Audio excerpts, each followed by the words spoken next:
Okay. Hello guys, welcome to Exams Daily YouTube channel. So இன்னையோட live நம்ம start பண்ணிடலாம். எல்லாரும் வேகமா ஜாயின் பண்ணிக்கோங்க. எல்லாருக்கும் என்னோட வாய்ஸ் ஆடிபிளா இருக்கா அப்படின்னு சொல்லுங்க. நம்ம ஸ்டார்ட் பண்ணிடலாம்.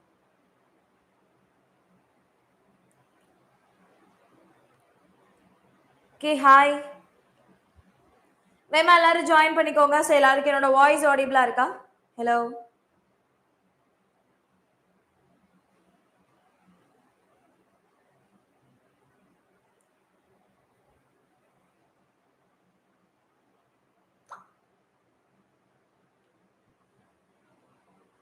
Hello. வாய்ஸ் கேக்குதா? ஸ்டார்ட் பண்ணிடலாமா? வாய்ஸ் கேக்குதா? கேக்கு. ஓகே, ஸ்டார்ட் பண்ணிடலாம். ஸோ ரெகுலராக நம்ம பார்த்துட்டு இருக்கோம் மதியம் 3 மணிக்கு. ஸோ தமிழ்ல இருந்து முக்கிய வினாக்கள் அப்படின்றதுல ஸோ இது டிஎன்பிஎஸ்சி மட்டும்தான் இல்லை, நீங்கள் டிஎன்பிஎஸ்சி, டிஎன்யூஎஸ்ஆர்பி, டெட் யாருக்கெல்லாம் ஜென்ரல் தமிழ் அப்படின்ற ஒரு விஷயம் இருக்கும், எல்லாருமே இந்த லைவ் ஃபாலோ பண்ணலாம். நிறைய விஷயங்கள் நம்ம இதுல வந்து பார்த்துட்டு இருக்கோம். நியூ புக்ஸ், ஓல்ட் புக்ஸ் எல்லாத்தையும் கவர் பண்ணி பார்த்துட்டு இருக்கோம். கண்டிப்பா எல்லாருக்குமே யூஸ்ஃபுல்லா இருக்கும். ஸோ ரீசன்ட் டைம்ஸ் யாருமே அவ்வளவா லைவுக்கு வரதில்லை. ஸோ எக்ஸாம் நோட்டிஃபிகேஷன் இல்லை அப்படின்றதுனால யாரும் லைவுக்கு வரலையா அப்படின்றது தெரில. ஸோ எக்ஸாம் இல்லைனாலும் இப்போ இருந்தே நீங்கள் படிக்க ஸ்டார்ட் பண்ணுங்க. ஸோ அதுதான் உங்களுக்கும் யூஸ்ஃபுல்லாக இருக்கும். ஸோ இப்போ இருந்தே அதுக்கு என்னென்ன ப்ரிப்பரேஷன் பண்ணணும், ஏன்னா லாஸ்ட் மினிட்ல நீங்கள் படிச்சீங்க அப்படின்னா அது எல்லாமே வேஸ்ட்டு. ஸோ அந்த லாஸ்ட் 3 மந்த்ஸ், லாஸ்ட் அந்த 2 மந்த்ஸ், 1 மந்த் அப்படிலாம் படிக்கிறீங்க. ஸோ லாஸ்ட் 6 மந்த்து ஸோ அப்படிலாம் கிடையாது. நீங்கள் எப்பப்போ டைம் இருக்கோ அப்போ நீங்கள் ரெஸ்ட் பண்ணுறதுக்கு இப்போ இருந்தே கொஞ்சம் டைமா நீங்க படிச்சுட்டே வந்தீங்கன்னா அது ரொம்ப யூஸ்ஃபுல்லா இருக்கும். ஸோ ரெகுலரா லைவ் வாங்க. நம்ம கிட்ட ஆன்லைன் கிளாஸ் ஸ்டார்ட் பண்ணியாச்சு நெக்ஸ்ட் பேட்ச்க்கு எல்லாமே. ஸோ நம்ம கிட்ட என்ன ஒரு பெனிஃபிட் அப்படின்னா, உங்களோட டைமிங் நீங்க எப்போ ஃப்ரீயா இருப்பீங்க அப்படின்றது பொறுத்து நீங்க வந்து கிளாஸஸ் வந்து நம்ம கிட்ட ஜாயின் பண்ணிக்க முடியும். அது ஏர்லி மார்னிங்கா இருக்கட்டும், இல்ல 7:30 to 9 இருக்கட்டும், இந்த மாதிரி உங்களோட கம்ஃபர்டபுள் பொறுத்து நம்ம கிட்ட பேட்ச் அவைலபிளா இருக்கு. ஸோ கால் பண்ணுங்க 8940400154 ஆர் 8101234234. டிஸ்கிரிப்ஷன்ல நம்பர் கொடுத்துருக்கேன், டீடைல்ஸ் கொடுத்துருக்கேன். செக் பண்ணி கால் பண்ணி உடனே கிளாஸ் ஜாயின் பண்ணிக்கோங்க. Okay, so thank you guys, thank you so much. So ரெகுலரா லைவ் பாருங்க. லைவ் பார்க்க முடியலனாலும் ரெக்கார்டட் வீடியோஸ் ஃபாலோ பண்ணுங்க, உங்களுக்கு ரொம்பவே யூஸ்ஃபுல்லா இருக்கும். ஸோ ஆன்லைன் கிளாஸ்க்கு நான் நம்பர் சொல்லியிருக்கேன். இது மட்டும் இல்லாமல் புக் மெட்டீரியல்ஸும் நீங்கள் ஆர்டர் பண்ணலாம். ஸோ புக் மெட்டீரியல்ஸ்லையும் இப்போ சூப்பர்பான ஆஃபர் போயிட்டு இருக்கு. ஸோ சேம் நம்பர் கால் பண்ணுங்க, ஜாயின் பண்ணிக்கோங்க. ஓகே, ஸோ இன்னைக்கு நம்ம பார்க்க போறது தமிழ் தகுதி தேர்வுல முக்கிய வினாக்கள் அப்படின்றத நம்ம பார்த்துட்டு இருக்கோம். அதுல இன்னைக்கு 4th செட்டு. உங்களுக்கு ஏதாவது புரியல, ஏதாவது கன்ஃபியூஸ் ஆச்சுன்னா நீங்க இடையில கேட்கலாம். ஓகே, ஸோ நீங்க இன்னும் நம்ம சேனலை சப்ஸ்கிரைப் பண்ணல அப்படின்னா சப்ஸ்கிரைப் பண்ணிட்டு பாருங்க. உங்களோட ஃப்ரெண்ட்ஸ் யாரெல்லாம் கவர்மெண்ட் எக்ஸாமுக்கு இன்ட்ரெஸ்டடா இருக்காங்க, கவர்மெண்ட் எக்ஸாம் எழுத போறாங்க, இல்ல எழுதுறாங்க, நிறைய தடவை ட்ரை பண்ணிட்டாங்க, ஸோ இந்த மாதிரி யாரு கவர்மெண்ட் எக்ஸாம் அப்படின்ற நேம்ல இருக்காங்களோ அவங்க எல்லாருக்குமே நம்மளோட சேனல் ஷேர் பண்ணி விடுங்க. Okay, so thank you. So first question, உலகின் முதல் மாந்தன் தமிழன், தமிழில் தோன்றிய இடமே குமரிக்கண்டம், தமிழன் தோன்றிய இடம் குமரிக்கண்டமே என்று கூறியவர்.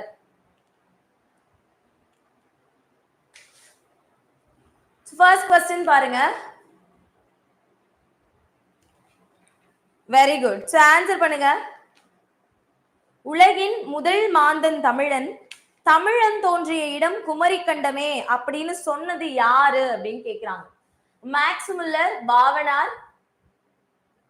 பாவாணர் அண்ட் பரிதிமார் கலைஞர், திருவிக்கா அவர்கள். சோ ஆன்சர் பாத்தீங்க அப்படின்னா யார் இந்த கூற்ற சொன்னாங்க அப்படின்றப்போ ஆன்சர் தேவநேய பாவாணர் அவர்கள் தான். ஓகே, தேவநேய பாவாணர் அவர்கள் செந்தமிழ் ஞாயிறு, மொழி ஞாயிறு அப்படின்னு சொல்லி ஒரு 170 புக்கோட காஸ்ட்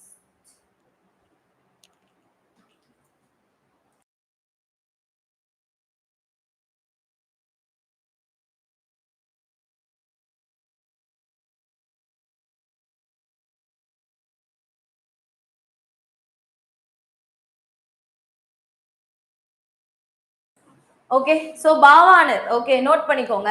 சோ பாவாணருக்கு பாத்தீங்க அப்படின்னா 174 சிறப்பு பெயர்கள் இருக்கு அப்படின்றது நம்ம எல்லாருக்குமே தெரியும்.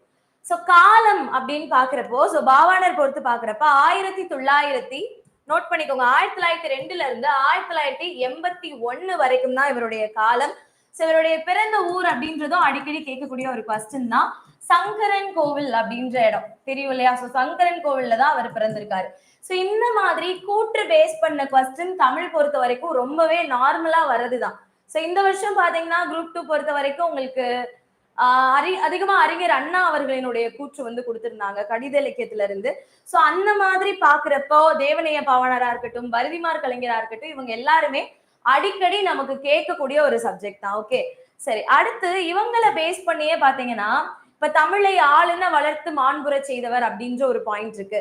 இந்த மாதிரி சில ஸ்டாட்டிக் பாயிண்ட்ஸ் எல்லாமே இருக்கு. இதெல்லாமே அடிக்கடி கேட்கக்கூடிய ஒரு கொஸ்டின் தான். சோ அந்த மாதிரி ஒரு 4 பாயிண்ட்ஸ் இருக்கு.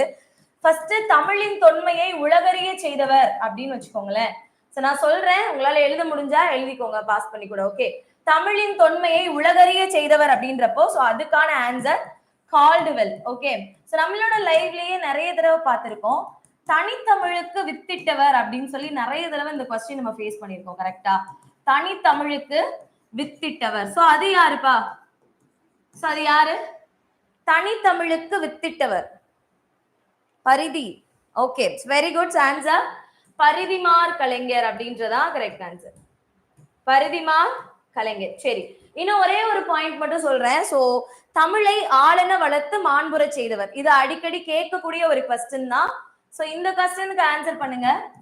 தமிழை ஆளென வளர்த்து மாண்புற செய்தவர் யார்? சேம் பாவாணர் அவர்கள். Okay, very good. So answer D. இந்த மாதிரி ஒரு கொஸ்டின் படிக்கிறீங்க அப்படின்னா அது ரிலேட்டடா என்னென்ன விஷயங்கள்லாம் வருது. இப்போ ஆப்ஷன்ல நம்ம பாவாணர் மட்டும் தான் பார்த்திருக்கோம்.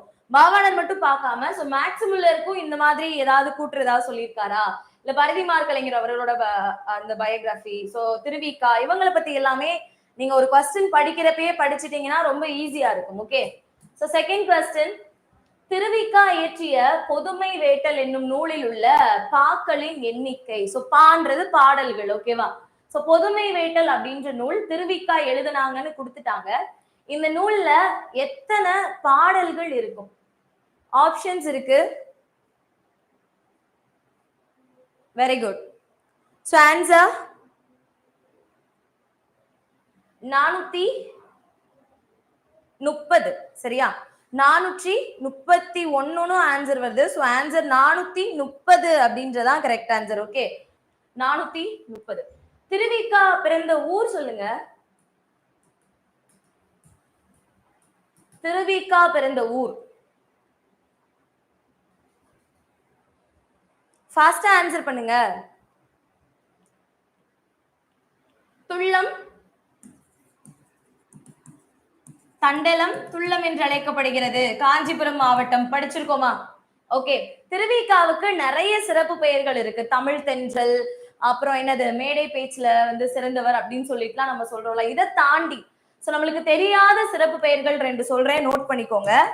தண்டமிழ் சான்றோர். சோ இதுவுமே மோஸ்ட்லி கேள்விப்பட்டிருப்பீங்க தான். தண்டமிழ் சான்றோர் அப்படின்றது ஹேண்ட் ரைட்டிங் மேனேஜ் பண்ணிக்கோங்க ப்ளீஸ். சோ அடுத்து தொழிலாளர்களின் தந்தை, தொழிலாளர் தந்தை, தமிழ் முனிவர், தமிழ் முனிவர். சோ இது எல்லாமே திருவிக்காவுக்கு இருக்கக்கூடிய சிறப்பு பெயர்கள் தான். அதுல பொதுமை வேட்டல் அப்படின்ற நூல் பாத்தீங்கன்னா அதுல 430 பாடல்கள் இருக்கு அப்படின்றதா கரெக்ட். ஓகே, சோ யாரும் லீவ் ஆகாதீங்க, ஃபுல்லா பாருங்க. உங்களுக்கு ஏதாவது டவுட்ஸ் இருந்தா கேளுங்க. சோ இப்போ நீங்க சும்மா நம்ம கொஸ்டின் அண்ட் ஆன்சரா பார்த்துட்டு இருக்கோம். இது இன்னும் டீடைல்டா பார்க்கணும் அப்படின்னா உங்களோட ஆன்லைன் கிளாஸ் ஜாயின் பண்ணிக்கோங்க. நம்பர் கொடுத்துருக்கேன், கால் பண்ணி என்கொயர் பண்ணிக்கோங்க. சோ அடுத்த கொஸ்டின், நோய்க்கு மருந்து இலக்கியம் என்று கூறியவர். சோ இது வந்து அடிக்கடி கேட்கக்கூடிய ஒரு கொஸ்டின் தான். நோய்க்கு மருந்து இலக்கியம் அப்படின்னு சொன்னது வெரி குட், மகாவித்வான் மீனாட்சி சுந்தரனார். இது ரிலேட்டடா நம்ம நிறையவும் டிஸ்கஸ் பண்ணிருக்கோம் இதுக்கு முன்னாடி. ஓகே, சோ அடுத்த கேள்வி, இலக்கணம். சிங்கம் கனைத்தது, கண்ணன் படித்தான், கபிலன் பேசியது. சோ என்ன கொடுத்திருக்காங்கப்பா? வலு கொடுத்திருக்காங்க. சோ வலு அப்படின்னா என்ன? வலு அப்படின்னாலே பிழை அப்படின்னு அர்த்தம். கரெக்டா? வலு அப்படின்னாலே பிழை அப்படின்னு அர்த்தம். அதை பிழை இல்லாம எழுதணும் அப்படின்னா அத வளாநிலை அப்படின்னு சொல்லுவாங்க. கரெக்டா? வலுனா பிழை, அதை பிழை இல்லாம எழுதணும் அப்படின்னா வளாநிலைன்னு சொல்லுவாங்க. பிழையாதான் இருக்கும், ஆனாலும் ஆசிரியர்கள் அக்செப்ட் பண்ணிக்கிறாங்கன்னா அதை வலுவமைதின்னு சொல்லுவாங்க. ஓகே, வலு எத்தனை இருக்கு? 7 இருக்கு. வளாநிலை எத்தனை இருக்கு? 7 இருக்கு. வலுவமைதி எத்தனை இருக்கு? 5 இருக்கு. ஓகே, சோ இங்க நம்ம என்னென்னு பார்க்கலாம். ஃபர்ஸ்ட் சிங்கம் கனைத்தது அப்படின்னு கொடுத்திருக்காங்க. சிங்கம் கர்ஜித்தது அப்படின்னா அது ஓகே. சோ இது மரபு பேஸ் பண்ணி கொடுத்திருக்காங்க இல்லையா? கழுதை தான் கனைத்ததுன்னு வரும். சோ மரபு பேஸ் பண்ணி தப்பா கொடுத்திருக்கிறதுனால இது மரபு வலு. ஃபர்ஸ்ட் ஒன்னுக்கு ஆப்ஷன் பி. இந்த ரெண்டுல ஏதோ ஒண்ணு. கண்ணன் படித்தான் அப்படின்னு இருக்கு. ஓகே, கரெக்டா தானே இருக்கு. சோ இதுல வந்து நம்ம கரெக்டா தான் இருக்கு. ஆக்சுவலி இது வளாநிலைன்னு வரணும். கொஸ்டின்ல ஏதோ ராங் இருக்கு. சோ இதை நான் மாத்திக்கிறேன். சரியா? கண்ணன் படித்தாள் அப்படின்னு சொல்லி நான் மாத்திக்கிறேன். சரியா? கண்ணன் படித்தாள். கண்ணன் அப்படின்றது என்னது? ஆண்பால். படித்தாள் அப்படின்றது பெண்பால். அப்போ ஒரு ஆண் பாலுக்கு பெண் பால் வச்சு சொல்லியிருக்காங்க. அப்ப இது பால் பேஸ் பண்ணி வரக்கூடிய தப்பு பால் வழு. ஓகே, அடுத்து கபிலன் பேசியது. கபிலன் பேசியது. கபிலன் அப்படின்றது யாரு? ஒரு உயர்திணை. ஓகே, ஒரு உயர்திணை. பேசியதுன்றது அக்ரிணை. அப்ப திணை பேஸ் பண்ணி தப்பா இருக்கு. அப்ப திணை வலு. So option D, answer C தான் வரும். ஓகே, பறவைகள் பறந்தது. பறவை பறந்தது தான் வரும். ஓகேவா? சோ இது வந்து எண் வலு பேஸ் பண்ணி வருது. So answer B A D C. Note பண்ணிக்கோங்க. சிங்கம் முழங்கும், கர்ஜிக்கும்னு சில இடங்கள்ல வரும்.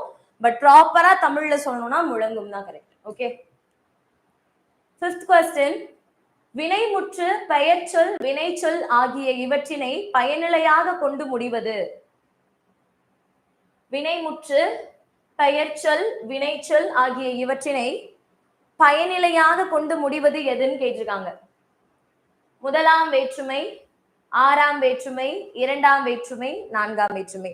இப்ப இங்க இருக்கிறதுல பாத்தீங்க, உங்களுக்கு இந்த கொஸ்டினுக்கு ஆன்சர் தெரியல அப்படின்னாலும் இங்க இருக்கிறதுல பாத்தீங்கன்னா கண்டிப்பா இந்த 3 பேஸ் பண்ணி ஒரு எக்ஸ்பிளனேஷன் வருதுன்னா இதோட உருபுகளை கண்டிப்பா கொடுத்திருப்பாங்க. ஓகே, ஆறாம் வேற்றுமைனா அதுன்னு வரணும், இரண்டாம் வேற்றுமைனா ஐன்னு வரணும், நான்காம் வேற்றுமைனா கூணு வரணும், எக்ஸ்பிளனேஷன் கொடுத்திருப்பாங்க. பட் இங்க நமக்கு கொடுக்கல. சரியா? சோ அப்ப இது முதலாம் வேற்றுமை. எந்த விதமான, அது மட்டும் இல்லாம கரெக்ட், வினைமுற்று, பெயர்ச்சொல், வினைச்சொல் இவற்றினை பயனிலையாக கொண்டு வருவது எப்பயுமே என்னதான் வரும்? முதலாம் வேற்றுமை. முதலாம் வேற்றுமை என்னன்னு சொல்லுவோம்? எழுவாய் வேற்றுமைன்னு சொல்லுவோம். காரணம், எந்த விதமான வேற்றுமை உருபுகளும் இணையாமல் ஒரு பெயர்ச்சொல் பிளஸ் பயனிலையா வர்றதுதான் என்னது? எழுவாய் வேற்றுமை, முதல் வேற்றுமை அப்படின்னு சொல்றோம். ஓகே, எழுவாய் வேற்றுமைன்றது இதுக்கு என்ன கிடையாது? உருபுகள் கிடையாது. முதல் வேற்றுமைக்கு உருபுகள் கிடையாது. இது தெரியும் தானே? முதலாவது வேற்றுமைக்கும் எட்டாவது வேற்றுமைக்கும் உருபுகள் கிடையாது. இரண்டாம் வேற்றுமைய செய்யப்படு பொருள் வேற்றுமைன்னு சொல்றோம். ஆறாம் வேற்றுமை என்ன பொருள்ல வரும்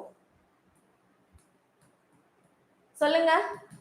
ஆறாம் வேற்றுமை என்ன பொருள்ல நம்ம அதை பயன்படுத்துவோம்? கமெண்ட் பண்ணுங்க. ஏதாவது டவுட்னா கேளுங்க. என்ன பொருள்ல பயன்படுத்துவோம்? ஞாபகம் இருக்கா? Very good. உரிமை பொருள். உரிமை பொருள்ல பயன்படுத்துவோம்.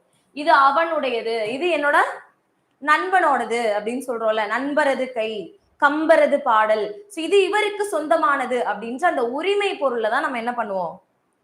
இந்த ஆறாம் வேற்றுமையை பயன்படுத்துவோம். உரிமை பொருளுக்கு இன்னொரு பேர் இருக்கு. என்னதுப்பா?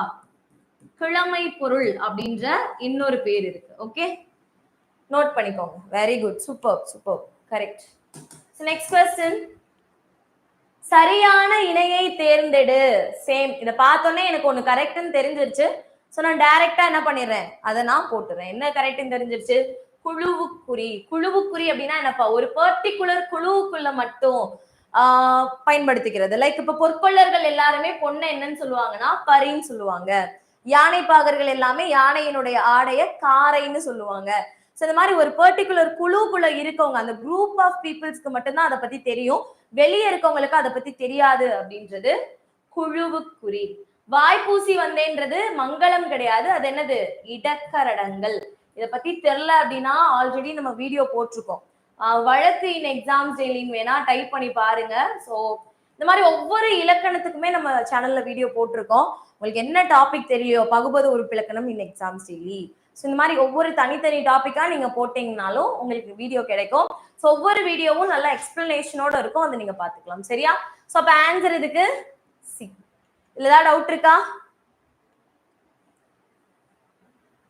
வழக்கு எத்தனை வகையா பிரிக்கிறோம்? 2. ஒன்னு என்னது? இயல்பு. இயல்பு வழக்கு, தகுதி வழக்குன்னு 2ஆ பிரிக்கிறோம். இயல்பு வழக்குல என்ன இருக்கு? இயல்பு வழக்குல 3 வகை இருக்கு. என்னென்ன? இலக்கணம் உடையது, இலக்கண போலி, அண்ட் தென் மருவு அப்படின்னு சொல்லிட்டு. ஓகே, அதுக்கப்புறமா தகுதி வழக்குல 3 இருக்கு. இடக்கரடங்கல், மங்களம், குழுவுக்குறி அப்படின்னு சொல்லிட்டு அதுல 3 இருக்கு. இந்த 3 பத்தியும் கண்டிப்பா தெரிஞ்சு வச்சுக்கோங்க. ஓகே, அடுத்து மகாகவி பாரதியாரின் பாடல்களை பாடி விடுதலை உணர்வை ஊட்டியவர் யார்?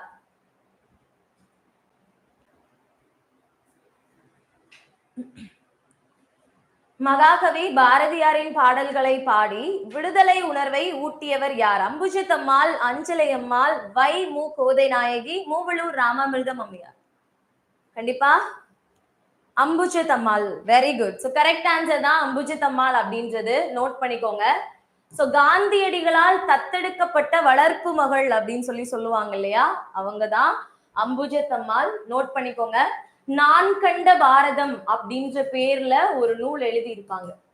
நான் கண்ட பாரதம். இவங்களுக்கு 1964 சம்திங் அவங்களுக்கு தாமரை திருவிருது கிடைக்கும். தாமரை திருவிருதுனா என்ன? தாமரை திருவிருது கிடைக்கும். தாமரை திருவிருது அப்படின்னா என்ன?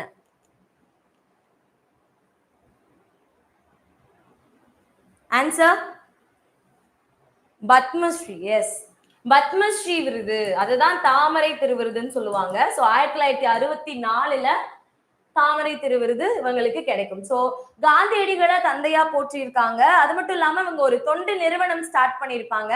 அந்த தொண்டு நிறுவனத்துக்கு இவருடைய தந்தையார் பெயரையும் காந்தியடிகளினுடைய பெயரையும் சேர்த்து ஸ்ரீனிவாச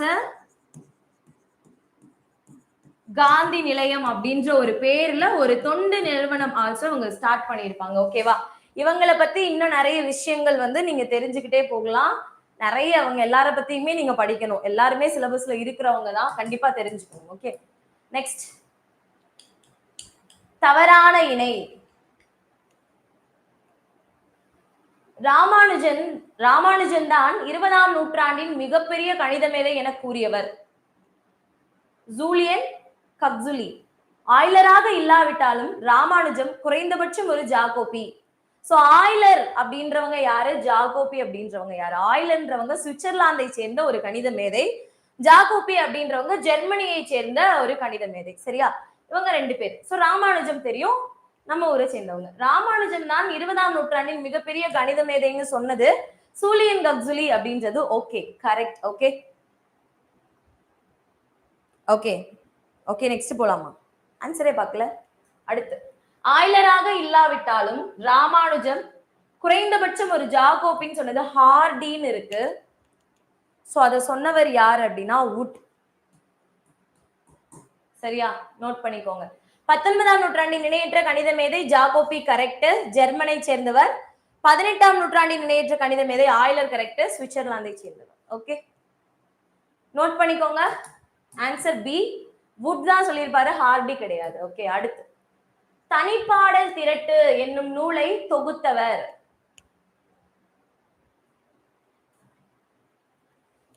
தனிப்பாடல் திரட்டு என்னும் நூலை தொகுத்தவர் சந்திரசேகர கவிராச பண்டிதர், பொன்னுச்சாமி, காலமேக புலவர், மோஷிகீரனார்.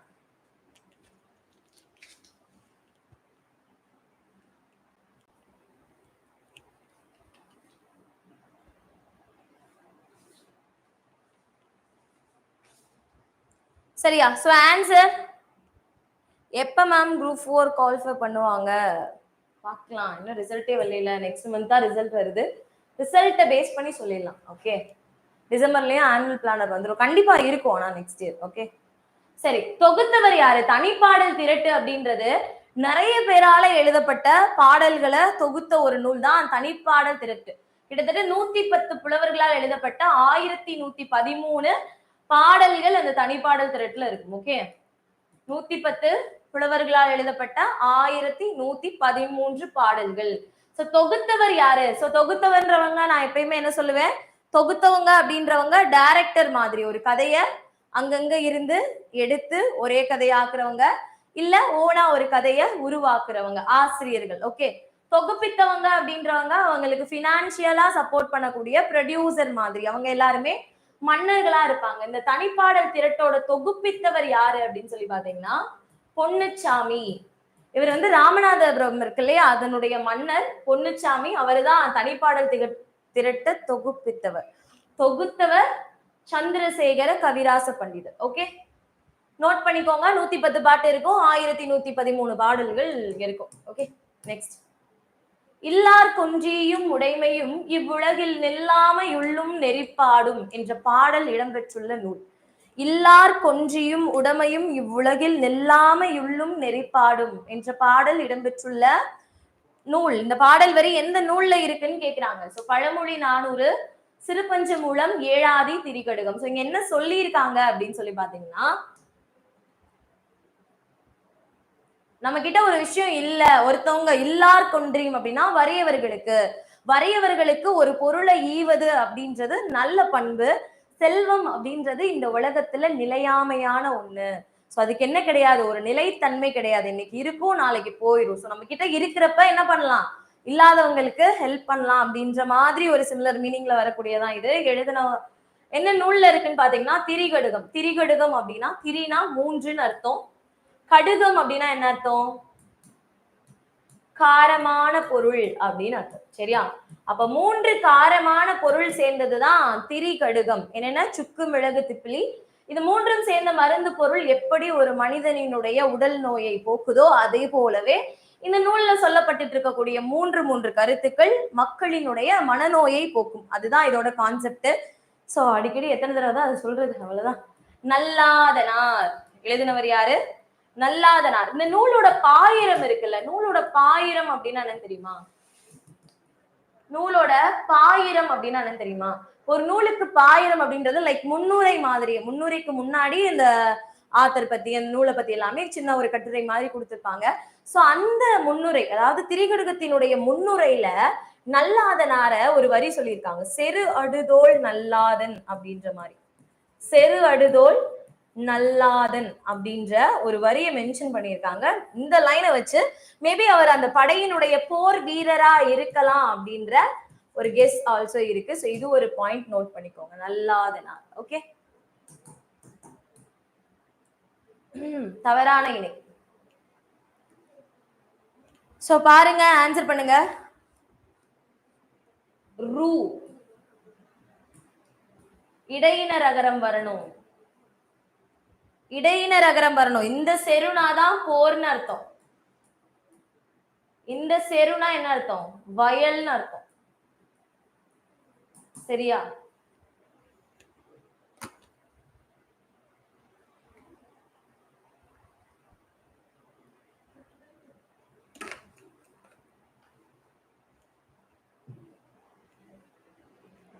ஓகே, சோ நெக்ஸ்ட் தவறான இணை கேட்டிருக்காங்க. நாற்காலி அப்படின்றது காரண பெயர். ஓகே, மாடுன்றது இடுகுறி சிறப்பு பெயர், பறவைன்றது காரண பொது பெயர், வளையல் அப்படின்றது காரண சிறப்பு. பொது பெயர் காரணம், சரி, இடுகுறி பெயர் காரண பெயர்னா என்ன? இடுகுறி பெயர்னா ஒரு பொருளுக்கு ஒரு ரீசனோட பெயர் வைக்கிறது இடுகுறி பெயர். எந்த ஒரு ரீசனுமே சரிங்க, ஒரு ரீசனோட பெயர் வச்சாங்கன்னா காரண பெயர். ஃபார் எக்ஸாம்பிள் பறவைய காரண பெயர்னு சொல்றோம். ஏன் அப்படின்னா பறவை பறக்கிறதுனால அதற்கு பறவை, ஏதோ ஒரு காரணத்தினால அந்த பேர் வந்திருக்கு. இதே மண்ணு, மரம், நிலம்லாம் எடுத்துக்கிட்டீங்கன்னா எதனால அந்த பேர் வந்துச்சுன்னே நம்மளால கெஸ் பண்ண முடியாது. அப்ப நம்மளுடைய முன்னோர்கள் ஏதேனும் ஒரு காரணத்தினால் ஒரு பெயருக்கு, ஒரு பொருளுக்கு பெயர் வச்சிருந்தாங்கன்னா அது காரண பெயர். எந்த ஒரு காரணமும் இல்லாம பேர் வச்சாங்கன்னா அதை இடுகுறி பெயர்னு சொல்லுவோம். சோ 4 கால் இருக்கிறதுனால அது பேரு நாற்காலி, காரண பெயர்.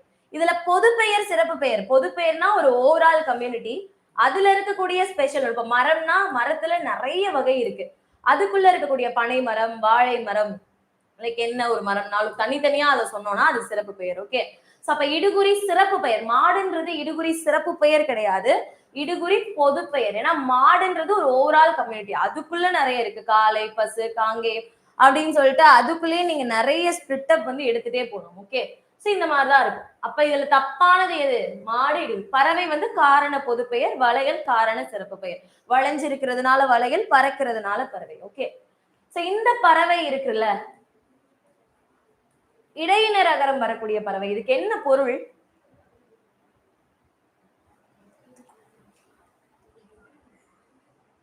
கடல். Very good. எப்பா நெக்ஸ்ட் போலான்னு சொல்லாதீங்க தயவு செஞ்சு. எக்ஸ்பிளனேஷன் பிடிக்கலன்னா நீங்க லாஸ்டா வீடியோவை பாஸ் பண்ணி பார்த்துக்கோங்க, சரியா? எக்ஸ்பிளைன் பண்ண வேணாமா?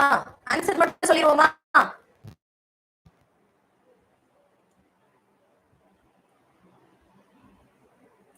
நீங்க வேற எங்க அப்படி பண்றீங்க? நான் என்ன பண்றது? அதான் நான் சொல்லிட்டேன், எக்ஸாம் இல்லைன்றதுக்காண்டி லைவ் வராம இருக்கீங்கன்னு சொல்லிட்டீங்க. அப்புறம் 83 தான் இருக்குன்னா நான் என்ன பண்றது? நானே பாவமா இருக்கேன். நோ சிஸ்டர், அப்புறம் என்ன? ஓகே சாரி, ஓகே பரவாயில்ல. சரி, இப்ப இந்த பறவைக்கு என்ன அர்த்தம்? கடல்னு அர்த்தம். சரி, இது காரண பெயரா சிறப்பு பெயரா? ஒரு கொஸ்டின் வருது, பறவை காரண பெயர், இடுகுறி பெயர், சம்திங். பறவைன்றது காரண பெயரா இடுகுறி பெயரா? வேண்டாம் மேம், கண்டிப்பா எக்ஸ்பிளைன் பண்ணுங்க. தெரியுதுல, வணக்கம் வணக்கம். சரி, கண்டினியூ பண்ணுங்க, கடைசியா பேசலாம். காரண பெயர், வெரி குட். சோ பறவைன்றது காரண பெயர். எதனால?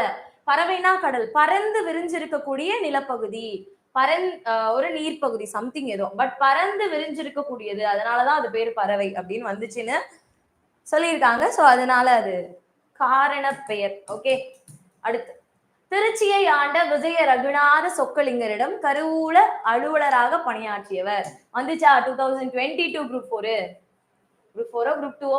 சோ விஜய ரகுநாத சேதுபதின்னு கொடுத்திருந்தாங்க, கரெக்டா? பட் அதோட ஆன்சர் சொக்கலிங்கர். நிறைய பேர் தப்பு பண்ணீங்க இந்த கொஸ்டின்ல. சோ யார் அவர்? திருச்சியை ஆண்ட விஜய ரகுநாத சொக்கலிங்கரிடம் கருவூல அலுவலராக பணியாற்றியவர். தாயுமானவர், வில்லிபுத்தூரார், புகழேந்தி புலவர், மாணிக்க வாசகர். ஆன்சர் தாயுமானவர். ஓகேவா? தாயுமானவர். சோ பராபர கண்ணிய பாடினவர். பராபர கண்ணி அப்படின்னா, கண்ணி அப்படின்னா 2 அடிகளால் ஆக்கப்பட்ட பாடல், 18ஆம் நூற்றாண்டு. Very good. சோ அப்படி நிறைய நம்ம சொல்லிட்டே போலாம். So next person. டைம் ஆச்சா? வேமா போலாம். வள்ளுவனை பெற்றதால் பெற்றதே புகழ் வையகமே என்றவர். வள்ளுவனை பெற்றதால் மேலான பொருளேவா? பராபர கண்ணிக்கு மேலான பொருளே அப்படின்னு அர்த்தம். பராபரமே அப்படின்னாதான் மேலான பொருள், சரியா? பராபர கண்ணினா கடவுளை, மேலான பொருளை பற்றி பாடிய 2 அடி பாடல் அப்படின்னு அர்த்தம். 2 அடி எதுகை, இப்ப குரூப் 2ல கேட்டிருந்தாங்களே, 2 அடி எதுகையால் காணப்படும். சிறப்பு தமிழ் புக் எப்ப மேம் எடுப்பீங்க? நம்ம சிலபஸ்ல என்ன இருக்கோ அதை மட்டும் பார்ப்போம். So very good. ஆன்சர் பா, பாரதி தாசன். அடுத்த கேள்வி 14. ஆறுமுக நாவலரை வசன நடை கைவந்த வள்ளலார் என பாராட்டியவர். இது வந்து ரிப்பீட்டட். கண்டிப்பா நீங்க ஒரு இயரோட டிஎன்பிஎஸ்சி செட் எடுக்கிறீங்கன்னா ஏதாவது ஒரு செட்ல கண்டிப்பா அந்த கொஸ்டின் இருக்கும். ஓகே, வருஷம் கேட்கக்கூடிய ஒரு முக்கியமான கொஸ்டின், நோட் பண்ணிக்கோங்க. 14.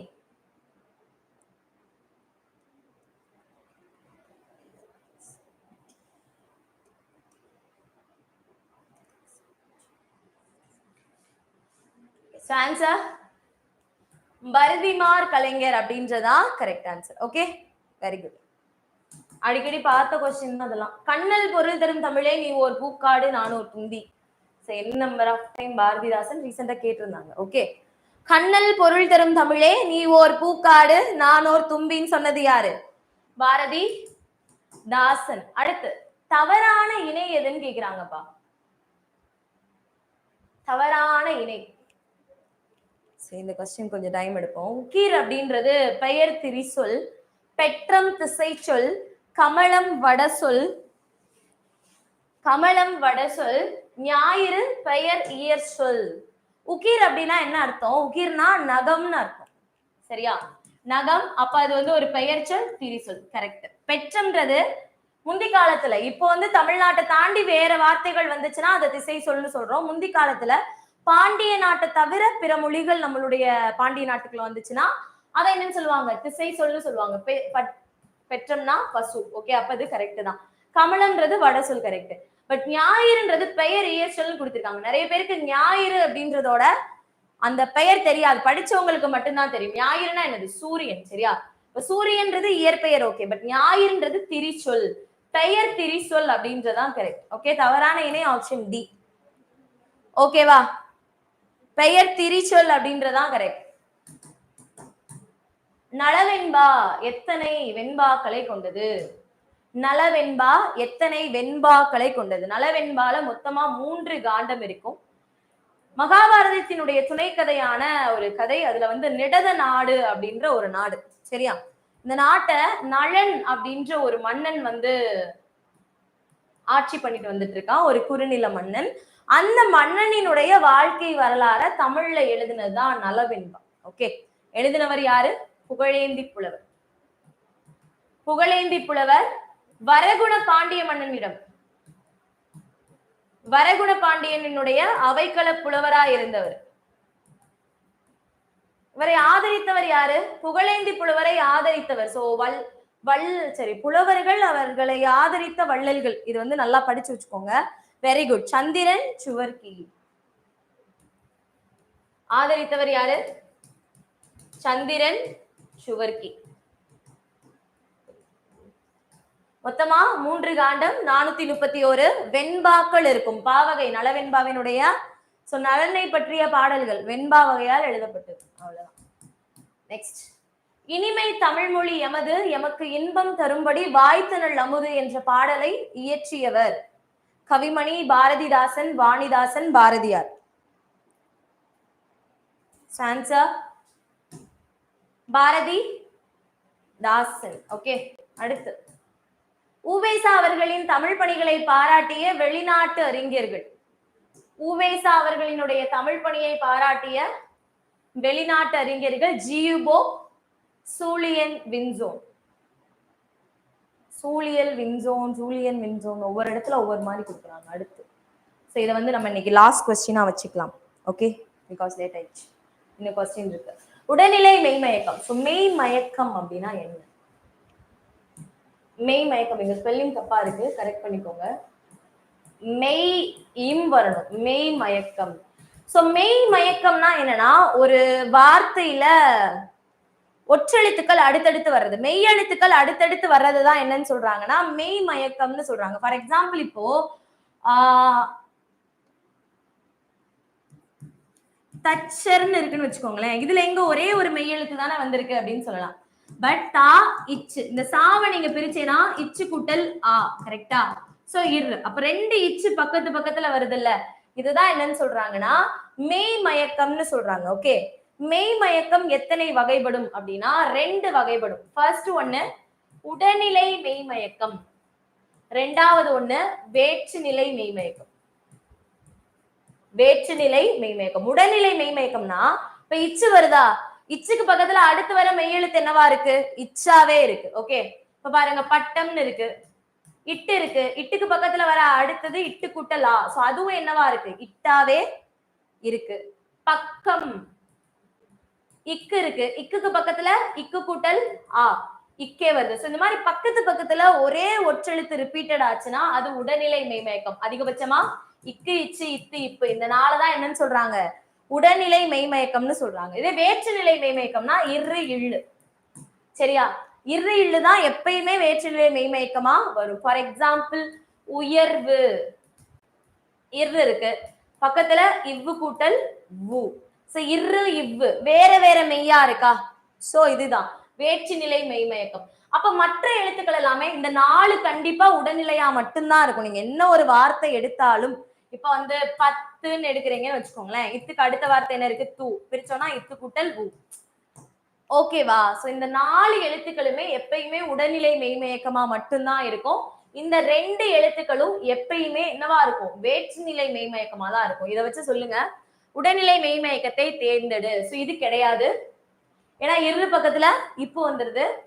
இது வந்து என்னன்னு சொல்லுவோம்னா, இதை வந்து ஈரொற்று மெய்மயக்கம்னு சொல்லுவோம். நம்ம பாக்குறப்ப என்ன தெரியுது? 2 மெய் தெரியுது. இதுல எல்லாம் ஒரு மெய் தான் தெரியும், பிரிச்சாதான் உங்களுக்கு 2 வரும். இங்க பாக்குறப்பே நம்மளுக்கு 2 மெய் தெரியுது இல்ல, இதை வந்து ஈரொற்று மெய்மயக்கம்னு சொல்லுவோம். அதாவது ஒரு மெய்க்கு பக்கத்துல 2 மெய் வருது, 3 மெய் பிரிச்சா 3 இருக்கும், அதான் ஈரொற்று மெய். இப்ப இல்லு கையா, இங்க பிரிச்சோம்னா இக்கு கூட்டல் லை, சோ இல் இக் இக். ஓகே, ஈரொற்று மெய்மயக்கம். குற்றம், குற்றம், சோ அச்சம். ஓகேவா? அச்சம் அப்படின்றது நம்ம என்ன எடுத்துக்கலாம்? உடல்நிலை மெய்மயக்கம். உடல்நிலை இதுவும் உடல்நிலை தான், இல்லைன்னு சொல்லல. பட் நான் ஏன் ரீசன் சொல்றேன், இது சூஸ் பண்றதுக்கான ரீசன் சொல்றேன். சோ இந்த இக்கு இச்சு இத்து இப்பு எப்பயுமே உடல்நிலையா தான் இருக்கும். இந்த இரு இள்ளு எப்பயுமே வேற்று நிலையா தான் இருக்கும். இதை தாண்டி இங்க எத்தனை எழுத்துக்கள் போயிடுச்சு? 6. இதை தாண்டி இருக்கக்கூடிய அந்த 12 எழுத்துக்களையும் நம்ம உடல்நிலைன்னு சொல்லக்கூடாது, வேற்று நிலைன்னு சொல்லக்கூடாது. அதை எப்படி சொல்லணும்? ஜஸ்ட் நம்ம மெய்மயக்கம்னு சொன்னா போதும். அந்த வகையில் இதை நம்ம மெய்மயக்கம்னு சொன்னா போதும், உடல்நிலை மெய்மயக்கம்னு சொல்ல தேவையில்லை. ஓகே. நெற்றிக்கண் திறப்பினும் குற்றம் குற்றமேவா? அப்படி ஒண்ணும் இங்க நடக்கலையே. சரி, ஓகே, அவ்வளவுதான். இன்னும் இருக்கு, பட் நம்ம நாளைக்கு பார்க்கலாம். Okay guys, so thank you. So நம்ம வந்து இப்ப சின்ன சின்ன எக்ஸ்பிளனேஷன் தான் பார்த்திருக்கோம். இத பத்தி இன்னும் டீடைல்டா பார்க்கணும் அப்படின்னா நம்மளோட ஆன்லைன் கிளாஸ்ல ஜாயின் பண்ணிக்கோங்க. ஸோ ஆன்லைன் கிளாஸ் டிஎன்பிஎஸ்சிக்கு மட்டும் இல்லாம TNUSRB, TET, bank, SSC, railway எல்லாத்துக்குமான ஆன்லைன் கிளாஸஸ் நம்ம கொடுத்துட்டு இருக்கோம். கால் பண்ணுங்க 8940400154 அண்ட் 8101234234. டிஸ்கிரிப்ஷன்ல நம்பர் கொடுத்துருக்கேன். அண்ட் புக் மெட்டீரியல்ஸ்க்கு இப்ப சூப்பரான ஆஃபர் ஒன்று நம்ம இன்ட்ரடியூஸ் பண்ணியிருக்கோம். மறக்காம கால் பண்ணுங்க. புக் மெட்டீரியல்ஸ் ஆர்டர் பண்றவங்களுக்கு பிளஸ் நம்ம கொஸ்டின் பேங்க், அந்த 4 புக் கொஸ்டின் பேங்க் இருக்குல்ல, அதுவுமே நம்ம ஃப்ரீ அப் பண்ணி கொடுக்க போறோம். கால் பண்றதுக்கான நம்பர் இதுதான், கால் பண்ணுங்க. வேற ஏதாவது உங்களுக்கு டவுட் இருக்கா? Thank you so much. ரெகுலரா லைவ் வாங்க. நெக்ஸ்ட் நம்மளோட லைவ் 7 மணிக்கு சுஷ்மிதா எக்ஸாம்ஸ் டெய்லி சேனல்ல. ஓகே, அந்த சேனல்ல இருக்கும் 7 மணிக்கு. இன்னைக்கு நம்ம பார்க்க போறது 8th இலக்கணம். ஓகே, 8th இலக்கணத்தோட பார்ட் 2ன்னு நினைக்கிறேன். ஓகே, சரிம்மா, ஸ்டார்ட் பண்ணலாம். அப்போ தேங்க்யூ சோ மச். ஏதாவது டவுட்ஸ் இருந்ததுன்னா கமெண்ட் பண்ணுங்க. சேனல் சப்ஸ்கிரைப் பண்ணாதவங்க சப்ஸ்கிரைப் பண்ணிக்கோங்க, லைக் பண்ணிக்கோங்க, ஷேர் பண்ணிக்கோங்க. ஓகே, சீரிழமை பிரித்து சொல்லுங்க. ஈஸி, சீர்கூட்டல் இளமை, அவ்வளவுதானே. சீர்கூட்டல் இளமை, அவ்வளவுதான். இந்த இரு சேர்ந்து ரீ வந்துரும், சீரிழமைன்னு வரும். அவ்வளவுதான். உடல் மேல் உயிர் வந்து ஒன்றுவது இயல்பே. சீர்மைன்னு வராது, சீர்கூட்டல் இளமை தான். Okay, thank you. குழப்புதா? சரி, நான் வேணா கமெண்ட் செக்ஷன்ல டீடைல்டான எக்ஸ்பிளனேஷன் கொடுக்குறேன். Okay, thank you so much.